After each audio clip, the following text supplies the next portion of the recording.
तो दोस्तों आज हम फिर लेकर आए हैं आपके लिए देश और दुनिया की सभी ताज़ा और बड़ी खबरें एक एक कर बताएंगे विस्तार से। सभी खबरों को बता दें कि महाराष्ट्र में सत्ता बदली तो नीतीश नायडू छोड़ देंगे मोदी का साथ। पृथ्वीराज चौहान का बड़ा दावा बताएंगे विस्तार से। एक और बड़ी अपडेट, सीबीआई पिंजरे में बंद तोता, सुप्रीम कोर्ट की टिप्पणी के बाद आपने अमित शाह का मांगा इस्तीफा। इसी के साथ अगली बड़ी खबर हम आपको बताएंगे। बीजेपी सरकार में जल्द बिखराव, सचिन पायलट का भजन लाल शर्मा सरकार पर बड़ा निशाना। इसी के साथ अगली बड़ी खबर हम आपको बताएंगे। मैं इस्तीफा देने को तैयार, ममता बनर्जी के बयान के बाद मचा सियासी भूचाल। तो चलिए देख लेते आज की पहली बड़ी खबर। महाराष्ट्र में सत्ता बदली तो नीतीश नायडू छोड़ देंगे मोदी का साथ, पृथ्वीराज चौहान का बड़ा दावा। दरअसल दोस्तों, कांग्रेस के वरिष्ठ नेता और पूर्व सीएम पृथ्वीराज चौहान ने ये दावा किया है कि हरियाणा और महाराष्ट्र में विधानसभा चुनाव के बाद सत्ता में परिवर्तन दिखेगा। इसका असर केंद्र में बीजेपी नीति सरकार को स्थिर पर भी पड़ेगा। बता दें, गोंदिया में एक सभा के दौरान उन्होंने कहा कि महाराष्ट्र में सत्ता बदली तो चंद्रबाबू नायडू और नीतीश कुमार नरेंद्र मोदी का साथ छोड़ देंगे। अपने संबोधन में उन्होंने कहा है कि मुझे विश्वास है कि पूरा विदर्भ महाविकास अघाड़ी के बहुमत दिए बिना नहीं रहेगा। महाराष्ट्र में अगर सत्ता बदली और हरियाणा में तो बदलने ही वाली है, तो दिल्ली की सत्ता भी बहुत दिनों तक नहीं रह पाएगी। मोदी सरकार की कुर्सी हिलने लगी है। अब एक बार ये चुनाव हो गया तो उसके बाद नीतीश कुमार और चंद्रबाबू नायडू ने छोड़ देंगे। अटल बिहारी वाजपेयी के 13 महीना के कार्यकाल की तरह ही पुनर्वित होगी। बता दें, पृथ्वीराज चौहान ने महाविकास अघाड़ी में सीएम चेहरे को लेकर उपजे तनाव पर कहा है कि अब तक ये फॉर्मूला रहा है कि जिसके पास ज्यादा सीटें होगी उसको पद मिलेगा। हरियाणा में अगले महीने की 5 तारीख को चुनाव है, तो महाराष्ट्र में उसकी घोषणा नहीं हुई है। उधर पृथ्वीराज चौहान ने दावा किया है कि हरियाणा और महाराष्ट्र में सत्ता परिवर्तन का सीधा असर नरेंद्र मोदी की गठबंधन सरकार पर होगा, जो कि चंद्रबाबू नायडू और नीतीश कुमार के समर्थन पर आधारित है।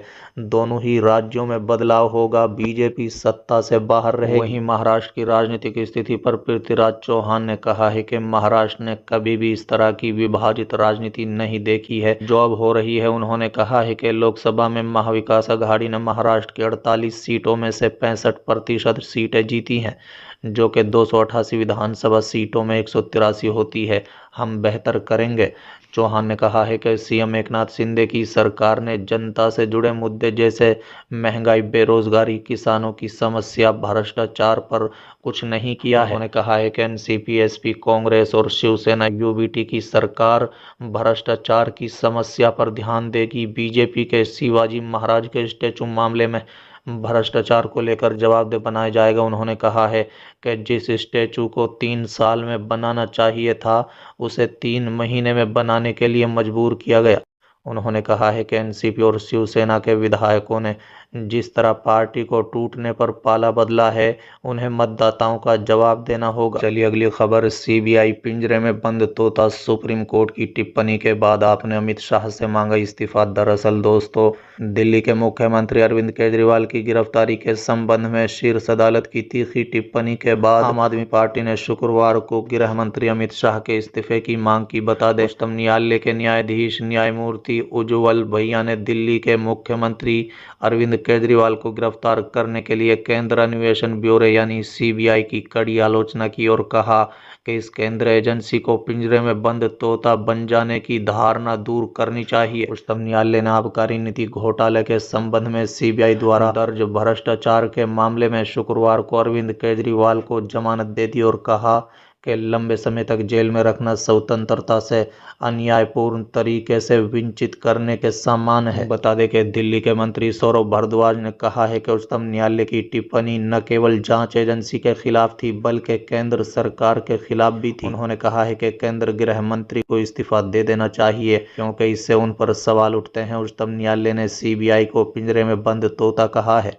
उनके मंत्रिमंडल सहयोगी आतिशी ने भाजपा के नेतृत्व वाली केंद्र सरकार पर आप नेताओं को निशाना बनाने के लिए केंद्र जांच एजेंसियों का दुरुपयोग करने का आरोप लगाया। उन्होंने कहा है कि इतने सारे छापे मारे गए लेकिन अवैध रूप से अर्जित रकम का एक पैसा भी नहीं मिला, फिर भी हमारे कई नेताओं को सलाखों के पीछे डाल दिया गया। केजरीवाल को जमानत देने का उच्चतम न्यायालय का फैसला शाह, गृह मंत्रालय, केंद्र और सीबीआई के मुंह पर तमाचा है। केजरीवाल के बाहर आने से पहले शाह को इस्तीफा दे देना चाहिए। आप सुप्रीमो के लिए जमानत की मंजूरी पर सहमति वाला एक आर्थिक फैसला लिखते हुए न्यायमूर्ति भूया ने सीबीआई द्वारा केजरीवाल की गिरफ्तारी के समय पर सवाल उठाया और कहा है कि एजेंसी का उद्देश्य ईडी मामले में उन्हें जमानत दिए जाने में बाधा डालना था। हालांकि न्यायमूर्ति सूर्यकांत की सीबीआई द्वारा की गई गिरफ्तारी में कुछ भी अवैध नजर नहीं आया। चलिए अगली खबर। बीजेपी सरकार में जल्द बिखराव, सचिन पायलट का भजनलाल शर्मा सरकार पर बड़ा निशाना। दरअसल दोस्तों,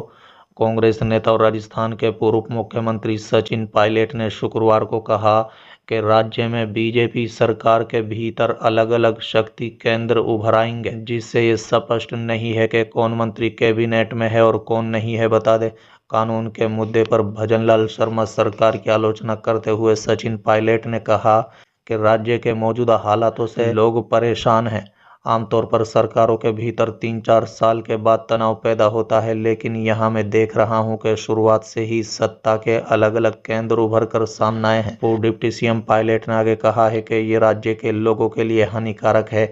ये स्पष्ट नहीं है कि सरकार कौन चला रहा है। कभी एक नेता कुछ कहता है तो कभी कोई दूसरा नेता कुछ और कहता है। एक राज्य एक चुनाव पर एक सवाल का जवाब देते हुए पायलट ने कहा कि सरकार के भीतर मानवीय की कमी है, यही वजह है कि बेतुके बयान सामने आ रहे हैं। साथ ही पायलट ने आरोप लगाया है कि ग्रामीण क्षेत्रों में विकास ठप हो गया है। हमारी कांग्रेस सरकार ने जिन परियोजनाओं को टेंडर जारी किए थे उन पर वर्तमान सरकार अमल नहीं कर रही है, जिसकी वजह से वो कार्य आगे नहीं बढ़ पा रहे हैं। बता दें कि कांग्रेस नेता सचिन पायलट जोधपुर के पास खोजरोली में बिश्नोई समुदाय द्वारा आयोजित शहीदी दिवस में भाग लेने के लिए एक दिवसीय दौरे पर गए थे। ये दिन बिश्नोई समुदाय के उन 363 लोगों की याद में मनाया जाता है जिन्होंने पेड़ों को बचाने के लिए अपने प्राणों की बलि दे दी थी। पूर्व मुख्यमंत्री ने कहा है कि सरकार बेपरवाह दिख रही है, जिससे प्रदेश की कानून व्यवस्था बिगड़ रही है। हर जिले में कानून व्यवस्था की स्थिति खराब नजर आ रही है। उन्होंने कहा है कि जोधपुर में इतनी दुष्कर्म की घटनाएं हुई हैं जिससे लॉ एंड ऑर्डर पूरी तरह बिखर गया है। सरकार कानून व्यवस्था पर शिकंजा कसने के बजाय आरोप प्रत्यारोप की राजनीति में लगी हुई है।